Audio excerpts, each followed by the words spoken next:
guys, it's Ellie from Teens vs Cancer here today, and I want to talk to you guys about feeding tubes. So I had a feeding tube for around 10 months and I really loved the feeding tube just because I hated eating, because my stomach was so small and I felt so nauseous all of the time that whatever I did eat, I just threw up again. So the feeding tube did really help, but I know a lot of teenagers who absolutely hate the idea of a feeding tube because the feeding tube obviously doesn't look the nicest on your face, and also the thought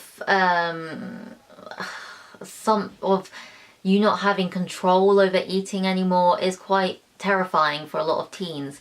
So I do understand that, but if you are losing weight, then a feeding tube may be the best option for you, because you need to have, keep the weight on, because you need to have the reserves to fight the cancer. So I'm going to give you guys some advice and tips on how to cope with feeding tubes.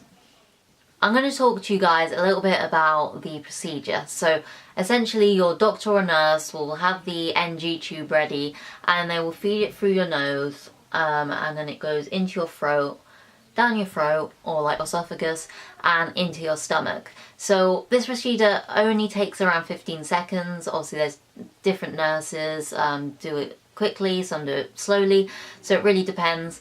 But it isn't the most comfortable procedure, I'm not going to lie. Having a tube fed through your nose, and then when it hits your gag reflex, it makes you feel a little bit sick. So my advice to you is that you take anti-nausea medications before you have the procedure done, so that if the tube does hit your gag reflex, you're not going to throw up, or at least it would reduce your chances of throwing up.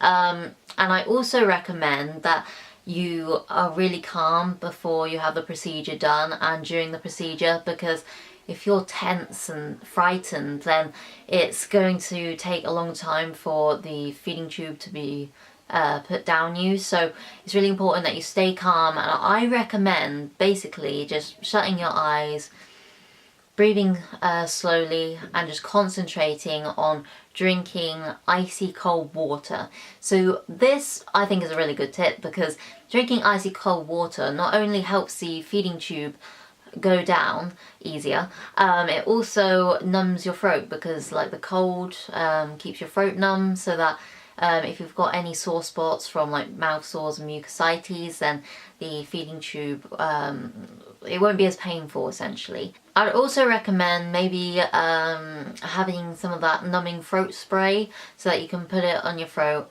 so that it's numb for when the procedure is done. I found this was good when I had mucositis and mouth sores.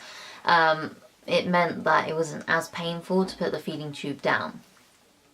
My biggest piece of advice to you is just embrace the feeding tube. If you have to have it, then don't feel self-conscious about it, because it's only temporary, and in effect it is making you better, because if you can't eat enough to sustain you, then the feeding tube will help with that, and it will make things a lot easier for you as well. So, you know, it does have its perks, including you can put medications through it. So that was good for me, because whenever I took my tablets, I would usually just throw them up again, because my gag reflex was really sensitive. So putting the medications through my feeding tube really helped, because obviously I didn't even feel it go down. So I definitely recommend doing that. Thank you so much for watching. I hope this video really helped you.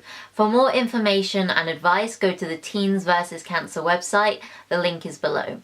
Remember that you are stronger than cancer.